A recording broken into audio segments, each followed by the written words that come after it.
നമ്മളിൽ എല്ലാവരും തന്നെ കേട്ടിട്ടുള്ള ഒരു കാര്യമായിരിക്കും ബ്രഹ്മമുഹൂർത്തം എന്നത്.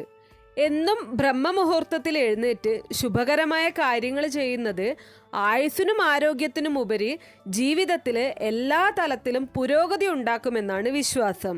ചിട്ടയായ ജീവിതശൈലിയുടെ പ്രതിഫലനം എന്ന നിലയ്ക്കാണ് പണ്ടുള്ളവര് ബ്രഹ്മമുഹൂർത്തത്തിൽ ഉണരുന്നതിനെ കണ്ടിരുന്നത്.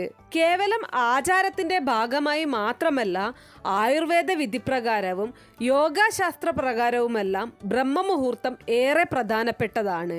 സൂര്യാസ്തമയം മുതൽ സൂര്യോദയം വരെയാണ് രാത്രി. രാത്രിയുടെ അവസാനത്തെ കാൽഭാഗമാണ് ബ്രഹ്മമുഹൂർത്തം.